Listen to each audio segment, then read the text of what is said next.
వర్షాల కారణంగా పిఠాపురం నియోజకవర్గంలో పంట నష్టం భారీగా ఉందని రైతులు తీవ్ర మనోవేదన చెందుతున్నారు.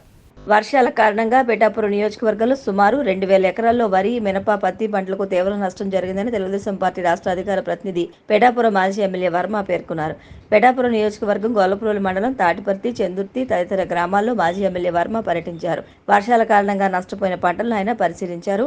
పంట నష్టపోయిన రైతులతో మాజీ ఎమ్మెల్యే వర్మ మాట్లాడారు. ఈ సందర్భంగా మాజీ ఎమ్మెల్యే వర్మ మీడియాతో మాట్లాడుతూ పంట నష్టపోయిన ప్రతి రైతును కూటమి ప్రభుత్వం అన్ని విధాలా ఆదుకుంటుందని అన్నారు. మండలంలో గొల్లప్రోలు టౌన్, సూరంపేట, లక్ష్మీపురం, అలాగే చందుర్తి, మరి అదేవిధంగా చిన్నజగ్గంపేట, తాడిపత్తి పార్టు ఇవన్నీ కూడా మునిగిపోవడం జరిగింది. సుమారు దగ్గర లేదంటే 1500 నుంచి 2000 ఎకరం ఉంటుంది. చందుర్తి ఆ ఏరియా చూసుకుంటే పత్తి చేలు పోయినాయి, చాలా పెట్టుబడి పెట్టారు, మిరప చేలు పోయినాయి, మొత్తం మునిగిపోయినాయి. అలాగే లక్ష్మీపురం ఇవన్నీ కూడా మిగిలిన కూడా వరిచేలు. అలాగే చిన్నజగ్గంపేట వచ్చేసరికి పుష్కర కాలువ గంటు పడిపోయి అక్కడ పోయింది. ఓవరాల్గా పిఠాపురం నియోజకవర్గంలో దగ్గర 2000 పైచీలకి ఎకరానికి నష్టం జరిగింది. అలాగే కొత్తపల్లి మండలంలో కొన్ని గ్రామాలు.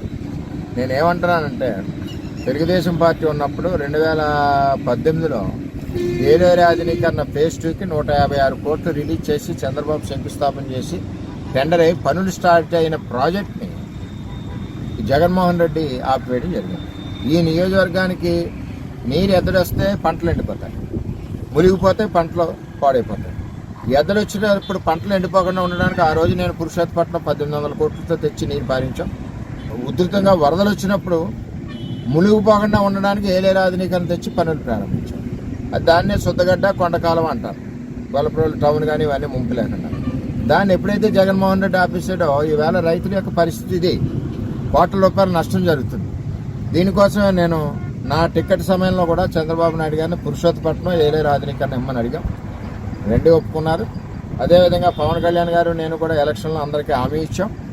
దాని ప్రకారంగా రాబోయే రోజుల్లో ఈ శుద్ధగడ్డ, కొండకాలువ ఆధునీకరణ పనులు చేసి రైతులకి గుంపు లేకుండా చేస్తామని తెలియజేస్తున్నాం.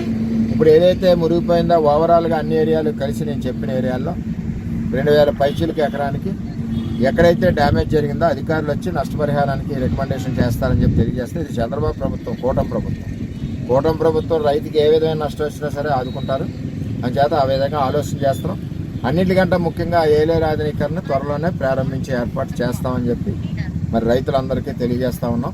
అలాగే నేను అన్న మాట ప్రకారం పురుషోత్తపట్నాన్ని మొదలుపెట్టాం. ఏలేరు ప్రాజెక్టు నిండుతుంది, తోడుతూ ఉన్నారు నీరు. అలాగే మొన్న పురుషోత్తపట్నం లేకపోతే ఊడుపులు కూడా లేవు. అలాగే ఈ ముంపు ఎద్దడి వచ్చినప్పుడు ముంపు ఉందో దీన్ని కూడా ఆధునీకరణతో అవాయిడ్ చేస్తామని చెప్పి తెలియజేసుకుంటూ మరి ఈ నష్టాన్ని ప్రభుత్వం బేరీ